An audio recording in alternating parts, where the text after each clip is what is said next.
Hello and welcome back to the File News Show. Today is Friday, February 23rd. My name is Ryan Selvy, and I'm here to give you all the best artist, creator, and tech news from the week.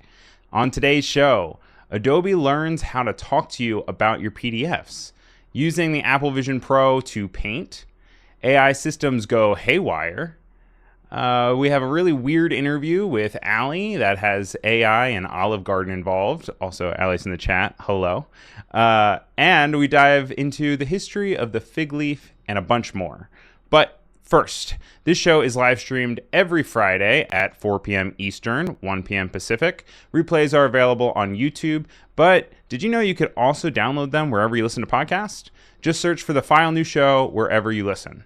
And of course, we'd love to hear from you. So please, by all means, shoot us an email at filenewshow@gmail.com. Whether it's feedback, suggestions, you name it, I'd love to hear from you. I've gotten like one or two emails, and it's really fantastic to get feedback. So please, by all means, hop on in there and give us a message. And then finally, if you like the show, please help us out and engage. That means comment in the chat, comment on this video, give it a thumbs up on YouTube, you name it. I appreciate anything that you can give us because that tells the algorithm that it is working, and it helps support the show. But that felt super panhandly. But we've only got 55 minutes, so let's dive right on in to news.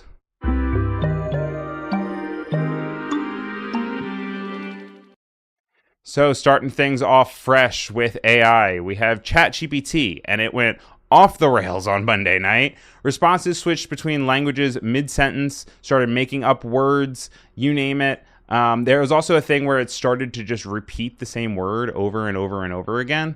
It got stuck in these loops and nonsensical words, and they said that they were aware of it. And then it took them 8 hours to fix it, but they still haven't explained what happened. They did deploy a solution, and it hasn't been happening since. But it kind of is just a great reminder that these systems are black boxes. You know, we somewhat know how they work. They kind of are glorified autocorrect, or, you know, just typing the next word in a sentence.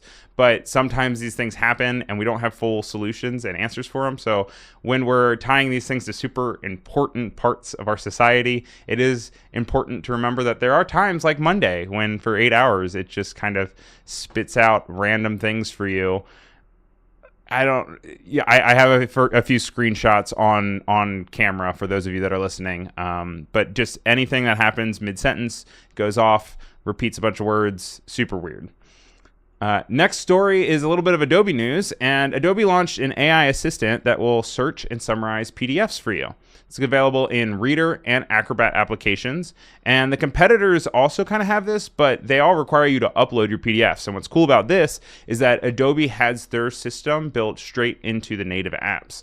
And the assistant has a conversational interface to answer questions and suggest questions about the file. So you can go through and take maybe like, a 100-word document and say, when did I talk about puppies? Or how many times did we mention cats? And it'll be able to give you back information in a conversational tone so you don't have to read all 100 pages. So I don't know.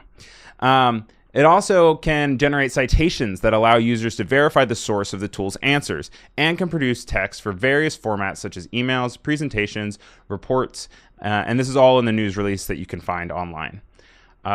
Real quick before we hop on into our next segment, I do want to take a moment just to say hello to chat. This is a live stream after all. Hello to Fedwa, Allison, and Latani and CJ over on YouTube. And hello to Keys, Oliver, Alessandra, Catherine, Bruce, all over on the Behance chat. Please let me know if you have any questions or comments as we continue to work through the news stories. We've got a lot of really cool stuff for you.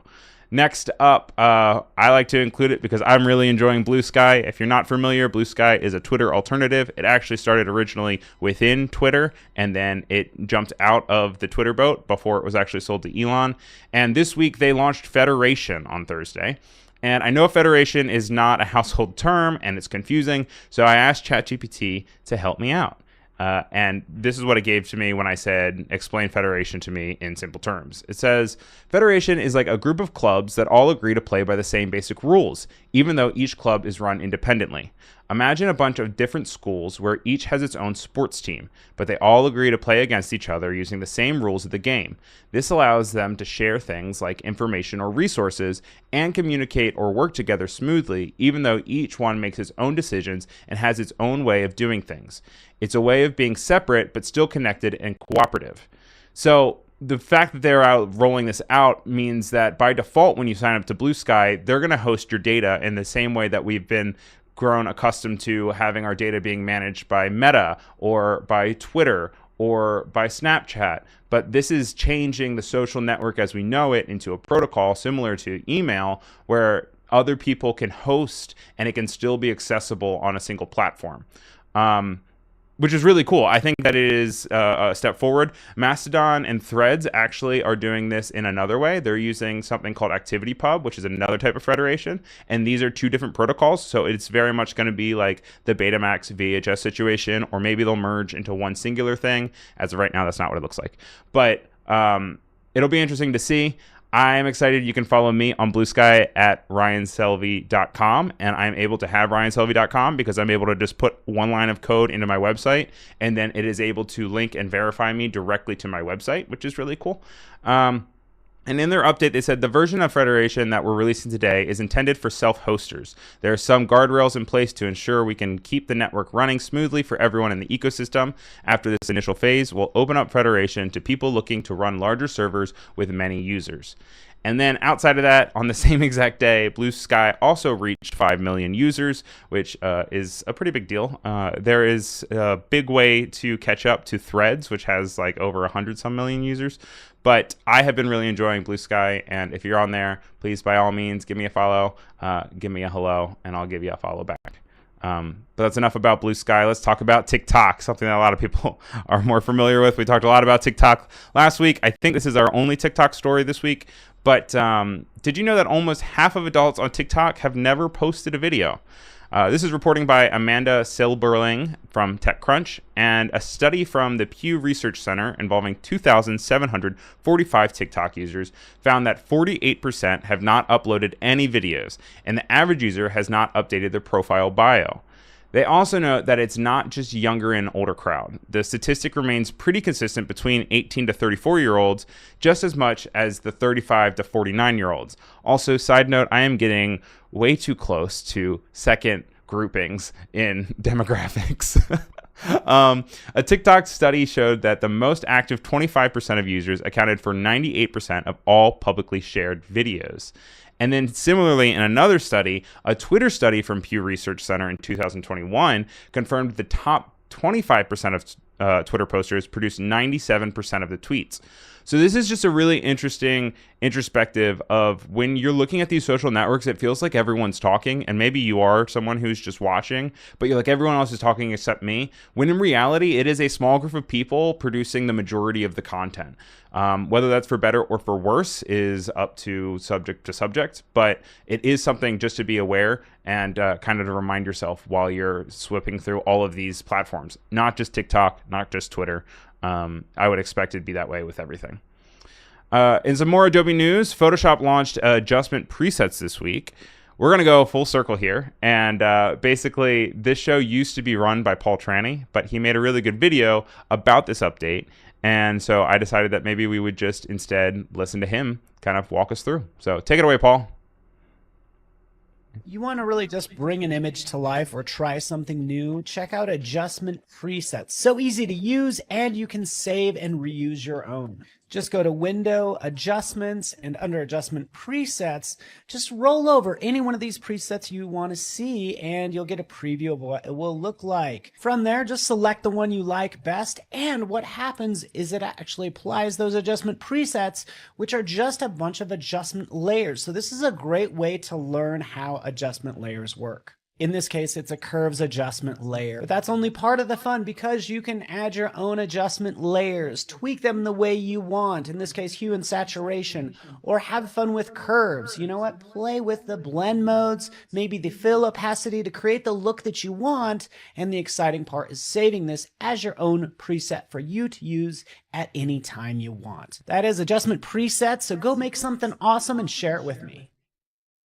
Thank you to Paul for that. I'm excited to make my own and have them saved just because I do a lot of repetitive tasks, especially when I'm creating the thumbnails or the headers for this show. So I'll be sure to check them out. But he said it way more concise and efficient than I could. So let me know if you guys do. Keys is saying they've already used them for saving some actions, and it's a great improvement of convenience. Thank you for saying that. Also, hello to my sister Amanda over in YouTube chat. Thank you for being here, and thanks for the support. Next up, we have some news from Substack, and I really like this illustration that they used in their article of two little lamps like turning each other lights on, which is cool because they're supporting each other. But Substack this week announced Scenes, and it lets writers introduce more publications for their readers to subscribe to. They recommend people to follow in the Substack app and give readers instant access to a network of voices they most trust. They reported that 50% of all new subscriptions and 25% of new paid subscriptions are through Substack's recommendations now. Substack says it has 3 million paid subscribers, and that's up from 2 million last year and 1 million in 2021. So the rise of paid newsletters is only on the way up. And it's really interesting because I remember this being a feature with Twitter years back where you would follow someone. It's like, do you want to follow these 15 people? And it is like this moment where I was kind of like, yes, but I also kind of want to go through them. And it looks like in this sense, maybe you're able to look through them. But it is an interesting way to have creators support one another, especially when discoverability is half the game when you're making something online.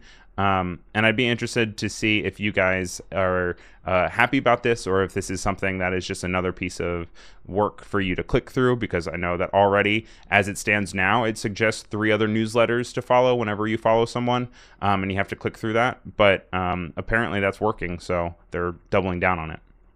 In some headset updates, PlayStation's VR2, yes, PlayStation does have a headset. I told this, I think, to Aaron or Allie earlier, and they're like, wait, what, they have a headset? Yes, they do, but it has never been connected to PC. And they announced this week that it's going to be compatible with computers later this year. This means that it will be in better direct competition with things like the Quest, the Valve, the HTC, and the Pico headsets. Modders have been trying to get this to work for PC for years, to no avail. This is exciting because it's coming from within the house, and it will be natively updated. Reddit is selling their data to Google for $60 million a year. I think we even reported on this a week or two ago about how Reddit had made a deal about selling their data, but they had not yet announced who it was. And for $60 million a year on a repeating basis, Google will have access to the data that is provided in Reddit, and it's training its artificial intelligence models and used to improve services such as Google Search. And then Reddit accesses the Google AI models for improving its internal site search for other features. And also on a side note, Reddit is going public with an IPO. They announced that, and they're saving some shares to their most loyal Reddit users, which is an interesting take. But I am interested in the idea that $60 million is a lot of money. I would take $60 million. If someone wants to give me $60 million, I will take it. But for Google, that is a drop in the bucket. And it's really interesting that Reddit has this scenario where they are obviously super important to Google, that they kind of have this leverage. But at the same time, 60 million really isn't that much. So you have to think that maybe they just kind of went with the best offer that they could get. This is all in response to earlier in the year or late last year, 2023, where they found out that they were getting scraped from all of these new AI models. And so they kind of shut things down, and it added a bunch of controversy because the API was really hindered from this idea, because suddenly Reddit was way less open, because they were like, okay, if you want this information, you need to pay it for us. And users got really upset. Yeah, I see like in Behance chat, Oliver is already saying, oh, Reddit is slowly turning bad. And it is interesting because it is obviously a sustainable revenue stream for Reddit. But at the same time, like, we're still in this scenario all the time where it's your data and you are the product, because it is a free service at the end of the day. Would you guys pay for Reddit if it meant that they didn't sell your data? Would it make it worse because it wouldn't be as searchable on Google? Like when you go on Google and you type in anything that you're looking for, if you write for Reddit at the end of it, like you're going to get a Reddit thread, and normally that means it's more humans. But that all comes at a cost as well. So who knows? Google, speaking of them, is pausing all image generation of humans via their AI system, Gemini. And similar, but not related to the fact that ChatGPT went off the rails this week, Gemini also kind of went off the rails this week because users started noticing some historical inaccuracies, especially around race and gender when searching for things. It went from German soldiers to the founding fathers. I have the founding fathers up here, and you can see that they have Native Americans, they have black figures. There's also, when you search for essentially Nazis for German soldiers, you get diverse people as well. And it kind of raises this question is like, why are we using these systems to look up historical accuracies? What is the solution? Like, you're using a system that is specifically creating things that don't exist elsewhere. But this is kind of the new search as it's being presented to us. So how are they going to make sure that diversity is included in these models without including historical inaccuracies? Because the other issue, the other side to this, is that there are some very racist and stereotypical overarching themes in a lot of these generators because of the internet pulling from different racist parts of the internet or preconceived notions as to like what a doctor is or, what gender a politician would be. And you need to combat that at the same point, but then you also get this, which then is historical inaccuracies, and it feels not only inaccurate, but it's also like inauthentic, and what I don't necessarily know what the solution is here, but it is an interesting new step in AI, and Google is now pausing all of human generation on their new system. And then we have YouTube, which is also a subsidiary of Google, and they are returning to headline VidCon. If you don't know, VidCon is a big convention, happens every year. This is the 13th year that YouTube has headlined it, and it will be in 3 places this year. It'll be in Anaheim, California from June 26th to 29th, Baltimore, Maryland, September 26th to 29th, and Mexico City from August 9th to 11th. But that is a ton of news. Thank you guys for bearing with me. I have a cool story for our hyperlinks, more so than a link, but it's a cool story that I found through ArtNet, and I really want to hop on into that. So we're going to go into our next segment, which is finding cool things around the web, and it's a segment called Hyperlinks.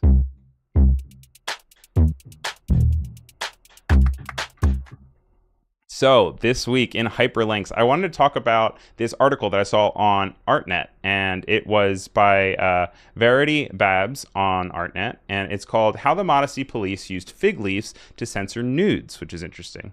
It is the motif of the fig leaf that we've all grown accustomed to, and it comes from the Bible, from Adam and Eve when they were realizing they were naked, and they cover themselves with fig leaves. But ancient societies glorified nudity until the conversation was changed from the Roman Empire to Christianity back during to counter the Reformation of the 1500s. And it saw the Catholic Church respond to the Protestant Reformation. And at this time, nude figures were only sinning or idiotic. And in 1563, the Council of Trent from the Catholic Church started to provide guidance for nudity in public. In 1564, the council released a decree that said that pictures in the Apostolic Chapel should be covered over, and those in other churches should be destroyed if they display anything that is obscene or clearly false. New fig leaves painted onto pre-existing paintings and cover-ups were added to sculptures, and like the 1425 painting, The Expulsion from the Garden of Eden by Italian early Renaissance artist Masaccio. And I'm going to go ahead and I'm going to pull up actually that picture for you real quick. I will only be showing the altered version because of YouTube's policy with nudity. But you can see here that there are now leaves on top of the genital area. It's interesting because it is obviously a form of art that's been around for hundreds and hundreds of years. I guess we're also kind of running into it as well with online services and content moderation. But this idea of decency and modesty kind of pushed forward through the Catholic Church and their policies. And it's interesting to see how that affects artwork as well. Actually, the Queen also received a copy of Michelangelo, but they put a fig leaf on it as to not make the Queen and other ladies blush, for whatever that means. But it's really interesting. It's something that I've always seen. I kind of always just assumed was the default, but it's really interesting to hear that there were actual paintings and sculptures that did not have them, and then they revised them with more modest solutions as to be more decent. But thank you again to ArtNet for reporting on that. You can read the full article over on their site. It's got some more quotes and some more history, and you don't have to deal with the horrible way that I pronounce everything. But that's all we have for hyperlinks for this week. I would love to hop on into thoughts for a really fun segment with Allie.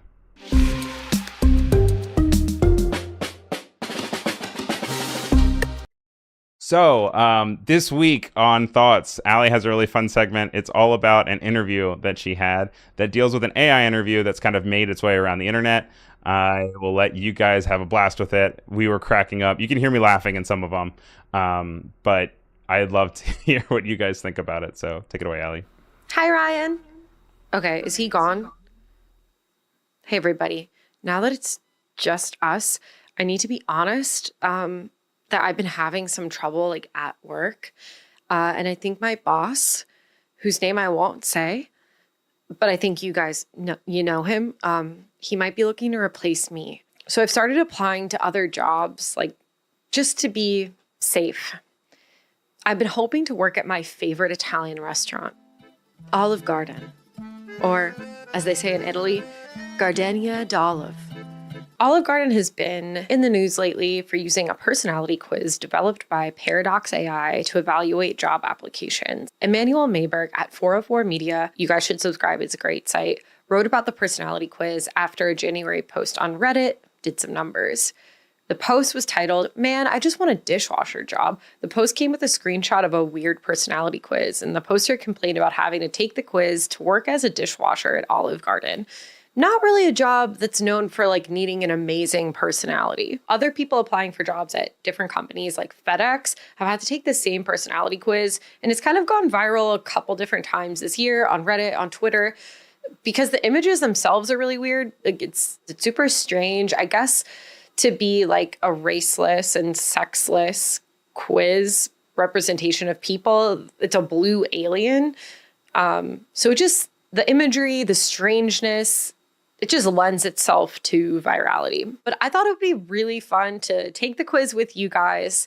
So I applied for the same job, dishwasher, which is actually not a job that my boyfriend would recommend me for. But anyways, let's go to the quiz. Let's take it together. So, assessment instructions. Before you begin, go with your gut and answer honestly. It is far more likely we will see what makes you unique. They can never see what makes me unique.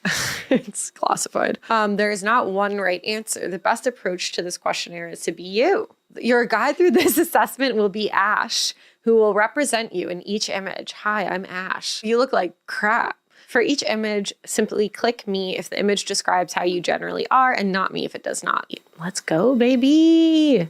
Group projects, me or not me? What does that even mean? And this is also, what is wrong with my colleague is looking so busted. My colleague looks so busted. Oh, it's me. Others see me as cold.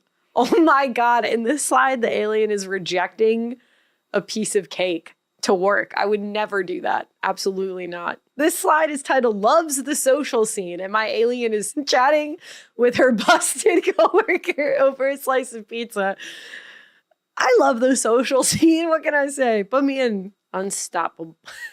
This is one of the images that went really viral online. The flower in concrete. Yeah. You know what? I am a flower in concrete. What is this? Things happen to me. Wait. In this slide, the alien is just got into some kind of bike accident and his knee is all scraped up. I would say it's good to know biologically that they also bleed red, just like us. I say things happen to me for sure. Wait. In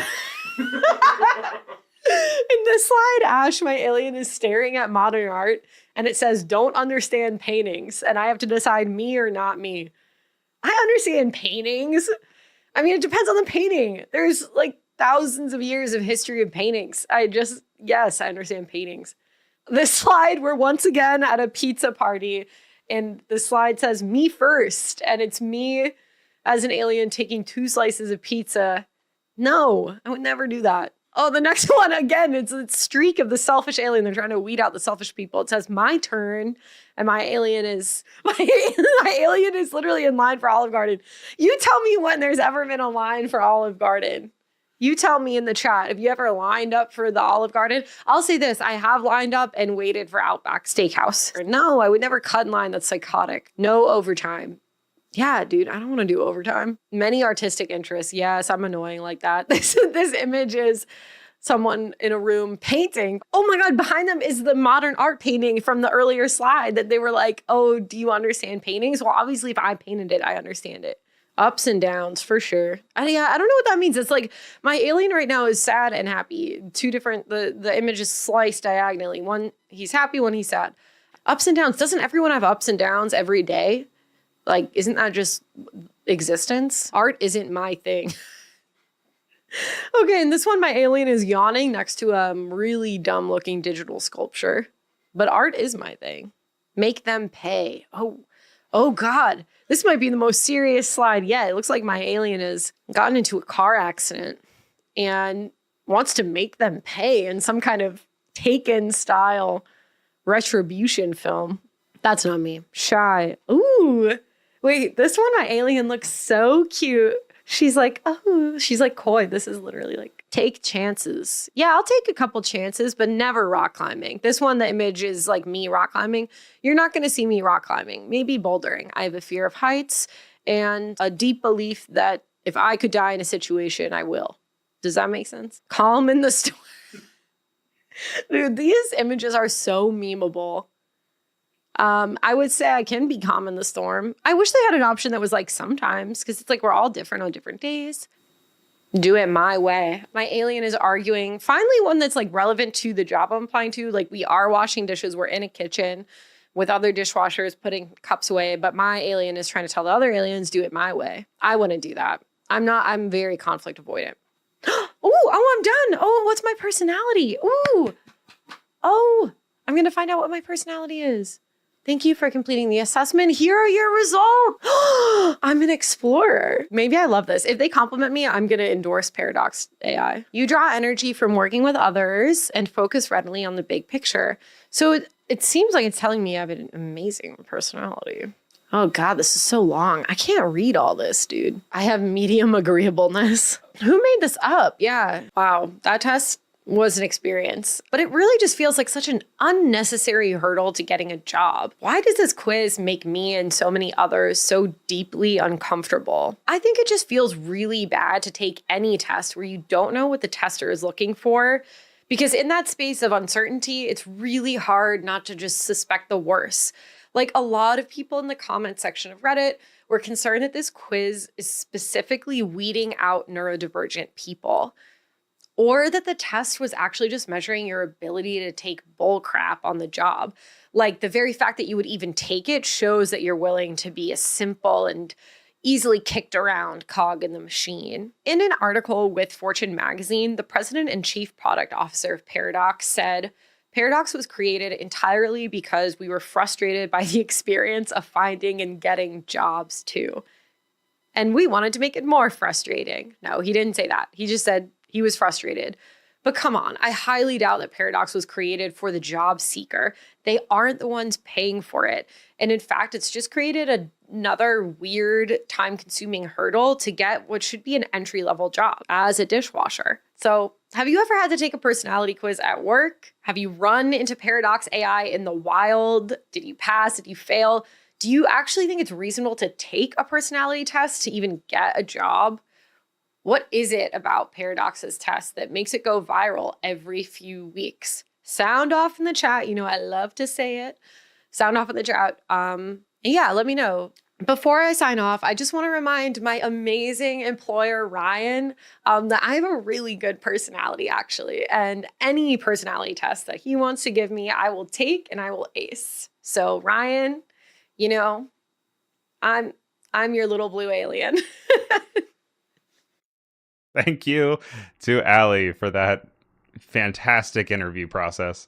One reason we really wanted to include this week is just the conversation around AI and its impact on artists is pretty universal. Everyone keeps talking about it, whether it's in video or images or music and audio. It is across the board everywhere, something new every week. But this is kind of a reminder that don't worry, you're not alone. It's not just you. Like, we were all going through these changes. They're all new interview processes using AI. Getting into that spot with Allie was even a chatbot that was an AI chatbot that she had to go back and forth before she then got the link to then have the conversation. I know that while that was happening, Fedwa was saying, I need this hyperlink after. Allie actually had to apply to Olive Garden. That wasn't even a joke. She had to actually apply. So I'm hoping that if they reach out to her, she actually follows through and maybe we get her to work for Olive Garden for just a little bit. But interesting to see nonetheless. And also, I love the fact that Allie just is really easy to throw out all of her morals and her opinions as long as you compliment her. She's like, if it compliments me, I'm going to give it a good review. So that's just something to remember when you are dealing with Allie. Next up, we have a interesting conversation around Meta, because Meta is downplaying political content. And there was this article that recently came on the Washington Post that I thought was really valuable if you have a chance to read it. It is by Will Oremus for a newsletter that he does about technology, and is talking about how recently Meta has come out and said that they're not going to be promoting political content on their platforms. This includes Instagram, Facebook, you name it. And the question was, how do they exactly define political content? And Instagram described political content as potentially related to things like laws, elections, or social topics. Laws and elections seems clear-cut enough as categories go, but social topics leaves a lot of room for guesswork. Social topics can include content that identifies a problem that impacts people and is caused by the action or inaction of others, which can include issues like international relations or crime. And that was a quote from spokeswoman Claire Lerner for Meta.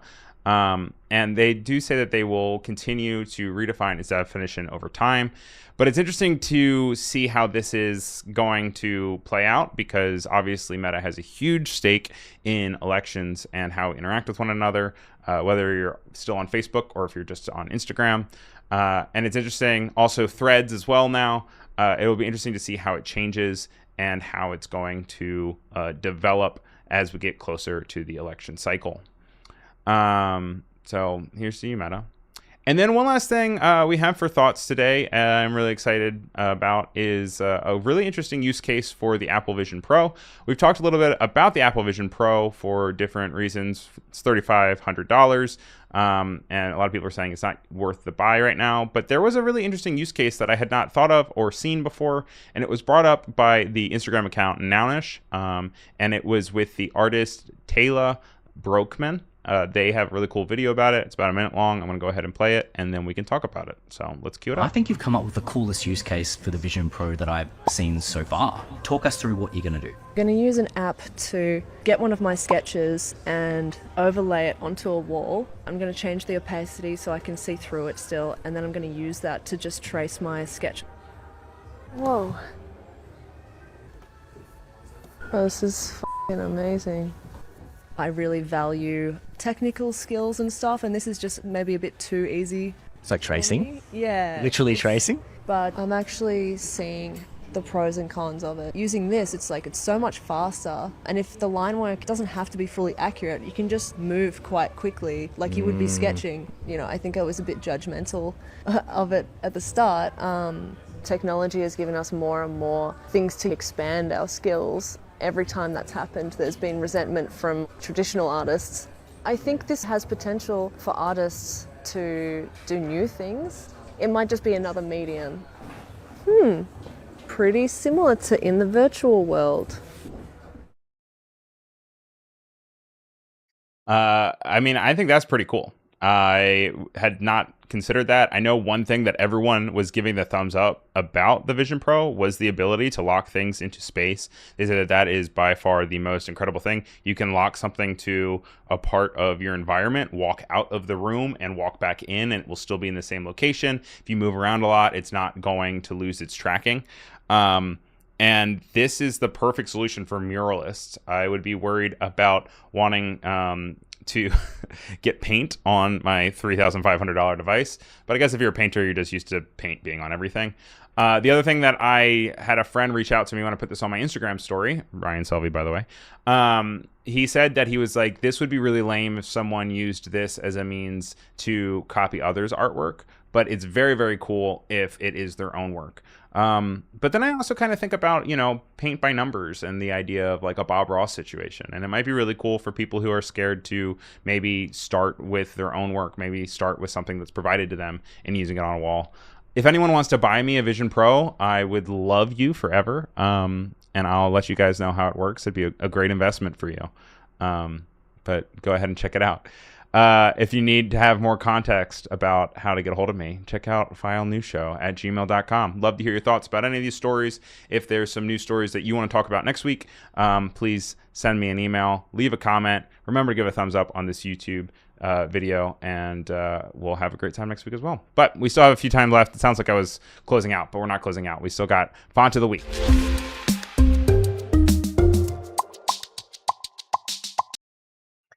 So this week's Font of the Week is Ivy Presto, and it is a family that is available on Typekit, just like all of our wonderful fonts of the week. And this is designed by a guy named Jan, and he has this beautiful picture of him. And he's from the Ivy Foundry. He is a self-taught type designer from Denmark. And he is quoted saying, "My goal as a designer is to make fonts that fit the needs of other designers." Way to go, dude.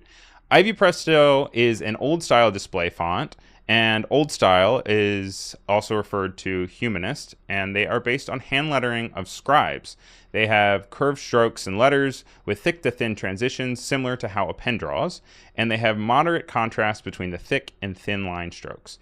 The serifs in old style typefaces are consistently slanted, and drawing a line through the narrowest part of the letters reveals that the stress is diagonal. So it's not going to be like, you draw an O and the left and the right are the heaviest areas. What it's going to be is if you took that and you kind of tweaked it on its side, and the thinnest parts would be probably at the top left and the bottom right of the O.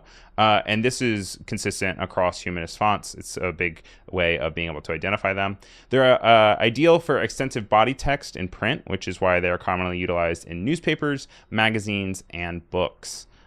Here is another shot of it put all together, so you can see some of its different weights interacting together. It's based off of the works of Hendrik van der Kier, which is very fitting for the idea that it is actually a designer from the 1500s. He was a punch cutter, and what a punch cutter means is that they were a cutter of punches to make metal type back when the printing press relied on physical metal. And so you can see this is actually not the typeface that we were just talking about. This is instead the typeface that is from Hendrik. So it's interesting to kind of have these two side by side and look at them. You can see that Ivy Presto has a large X height, thin serifs, hairlines, and narrow proportions. And it has an extensive range of weights and 2 optical sizes, allows for plenty of flexibility for all your typesetting needs. So when you guys all release your newspapers, make sure you send me a copy and make sure you use this typeface.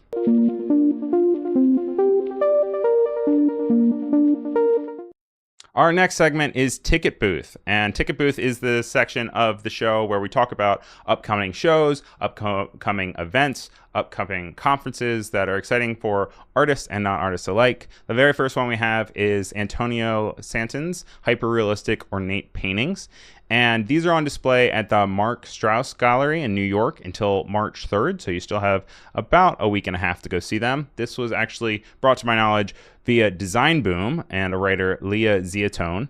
And there are these really beautiful, intricate, labor-intensive paintings of wrinkled-up tapestries and rugs and geometric shapes. They consist of hyper-detailed florals and patterns, and they can actually take up they can take up to 9 months to produce. So this over my shoulder is not a photograph. This is the actual painting, and you can see that it looks like a photograph, and it is mind-numbing to think of actually going forward and creating something like this, because I would never have the patience to do it. If you go onto Design Boom, I will be sure to include the links into the show notes of both the podcast and the YouTube show. You'll be able to go in and you can see these different shots. There are a bunch of them. He doesn't only do tapestries of rugs, but those are a big theme in his work. And it's just crazy to see. I'm going to try to go see it before March 3rd if I can, but you guys should go check it out as well. Next up, we have On Air Fest, which is going to be February 28th to March 1st. So if you haven't gotten your tickets, you actually need to get them sooner than later, because we're getting closer to it. And it's at the Wythe Hotel in Williamsburg, Brooklyn, which is a pain to get to from me, but whatever. Described as the Sundance of audio, On Air Fest is known for bringing together the biggest names in podcasting along creative visionaries to inspire creators, fans, and the audio industry at large. It features Sarah Koenig from Serial, Seth Meyers, Willia Paskin from Decoder Ring, Tonya Mosley from She Has a Name, Andy J. Pizza from Creative Pep Talk, which we mentioned a few weeks ago on the show, among a bunch of others. Make sure you go check out their site. It's just On Air Fest. And it's not the first year they've done it. It's really interesting because, as we all know, the podcast bubble popped a few years ago, and it still is trying to find its footing. I still listen to a bunch of podcasts every single week. It's where I get a lot of my stories. It's a lot of my understanding of what's happening in the world. But it's really interesting to know how much humans are ingesting information through audio, and it is a different interaction that you have than when you were to read something or watch something. I know that a lot of podcasts, when you listen to something, it is like you're developing a relationship with someone, even though it's only one-sided. You feel a lot closer to them. They say that the click-through rates and the conversion rates of advertising on podcasts are way stronger because it feels like a friend is recommending it to you. But then at the same time, the bubble popped because a lot of places were juicing their numbers and saying there were listeners when there weren't listeners. So it's still trying to figure it out. I am fascinated that with these conferences, there are some really smart people creating really cool things, and I'm interested to see how they continue to navigate and work with the world that is constantly changing and adapting to new forms of media and new forms of digesting that media.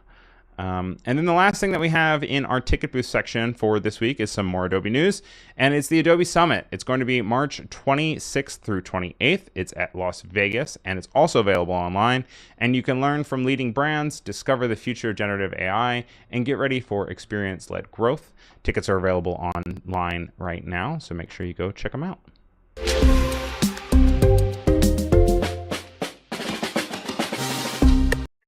A quick shout out to Afrojaw, who just joined us over on the YouTube chat. By the way, if you guys are planning on going to any of the previous events and ticket booths, or if something on the show particularly interests you, please throw it in the chat. Would love to see what you guys are interested in and what is kind of just glazing over. I do know that Catherine said that she would love to see the tapestry show, so thank you for saying that. Clever also says all the shows I can't see. I'm so sorry. I know. Move to New York and hang out with me. Okay, anyway. So the next thing up we have is resources. Resources is what you guessed, the time of the show where we talk about resources for artists and creators that are helpful in my life or in just the general creation of different things you might make. One of the ones that I use all the time is What Font, and it is a Chrome extension that you can use and install directly into Chrome, and you can use it on any website. And when you click it, it will actually allow you to start hovering around the page to decide what is the font or typeface that is being used in the type. It'll actually even show you the color. It'll show you the weight. It will tell you a bunch of different stuff.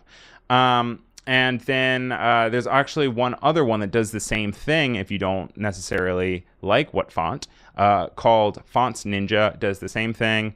You can go around and you can click and it just gives you different information. The two are more or less the same, and they are very useful. I personally just use What Font because it's the one that has worked, and if it ain't broke, don't fix it. But both are great. They're both entirely free. I can't speak to their privacy. I've never heard of anything bad about it, but it's always important to remember what the systems are having access to when you use them. You can always modify your privacy settings in Chrome, where you can right click extensions and you can say only activate and allow access when I click it. And so if you're particularly worried about your privacy with your web browsing, I would recommend going in and making sure that your privacy settings are set up for your Chrome extensions. And then one last resource that we have is actually coming out of Planet People Studio. I reached out to him and he said it was cool if I included his video onto the show. It does not have speaking through audio, so for our audio listeners, I'm just going to present you with some cool music for about a minute. But for everybody else, check out this really cool tip with making cool cohesive color palettes in your projects.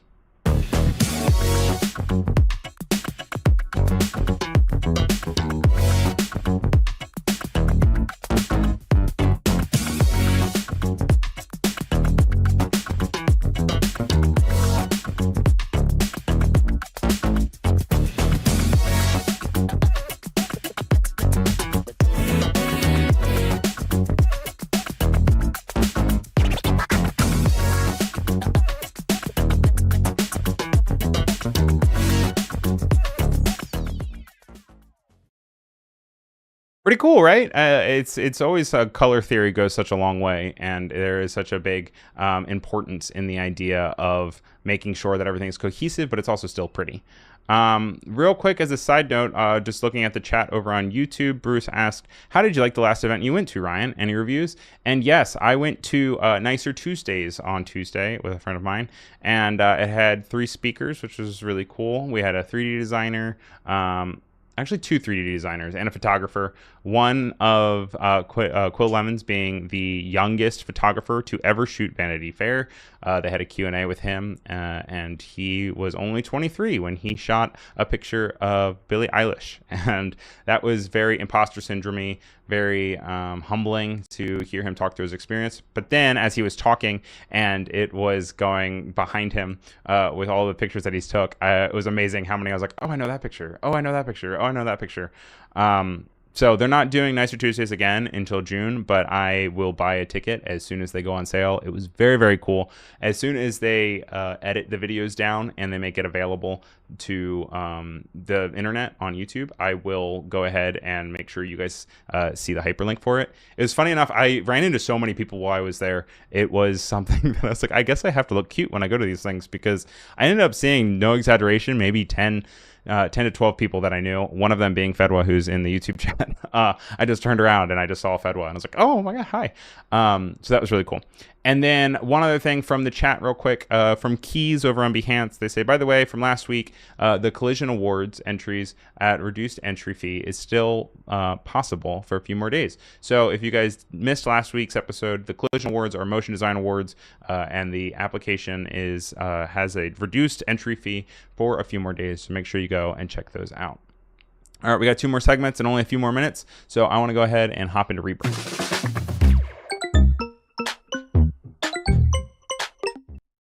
So our very first rebrand is actually Adobe Spectrum 2. And if you don't know what Spectrum is actually the design brand principles across all of the Adobe products. You might be familiar with like Google Material Design. There was also skeuomorphism, which was big on iOS before they actually rebranded to all be flat design. But in a article that was posted by Sean Cheris, the Senior Director of Experience Design for Spectrum, he posted, introducing Spectrum 2, our vision for the future of Adobe Experience Design. And it just discusses the implementation of Spectrum 1 back in 2013 with the transition from Creative Suite to Creative Cloud. And it talks about how Adobe now has over 100 unique applications, and the programs span across desktop, mobile, web, and even mixed reality now. Shout out to you, Vision Pro. He uses the analogy of building a house from sketch to structure, and how it's more obvious in that example, but digital steps seem more narrower than they actually are. the importance of design systems are incredibly important as far as, when you hop into Illustrator and then you hop into Photoshop, then you hop into Adobe Express. But this team in particular, with over 100 different Adobe employees, are responsible for making it all feel cohesive. It really started with Adobe Express for the next step of it, and we'll see that there is more kind of being implemented as the year goes on. But very interesting. It's a good read. It's about an 11-minute read. It's on Medium. And like I said, I will include that also in the show notes for you guys. And then the one other thing that I wanted to talk about as far as Rebrand was the Porter Rocho, which is a New York agency. They designed graphics for Tudum, which is Netflix's largest event ever. I did think that it was very interesting. I don't think they came up with the name, but Tudum, spelled Tudum, is a really interesting approach to having a conference for Netflix, because that's the noise that happens whenever you can see the beginning of Netflix. I'm gonna go ahead and share my screen, and you can see right here there's a really great write-up on It's Nice That. It's by Liz Gorney, and it is a bunch of 3D that you can see has little Easter eggs towards Netflix. You can see like Netflix has a little pin in there. But the Rebrand is beautiful. It's very vibrant and bright without feeling too similar to anything else that I've seen. It feels very exciting and new. I think that it's very ownable. The colors are great, but once again, not tied directly to anything else. And just has a feeling of bright and colorful, big, strong letters that complement the Netflix typeface without taking over it. And you can read all about it and the walkthrough of it right on It's Nice That, which is once again by Liz Gorney. And then we only have a few minutes left. So with that in mind, let's go ahead and we can hop on into our last segment, which is Spotlight.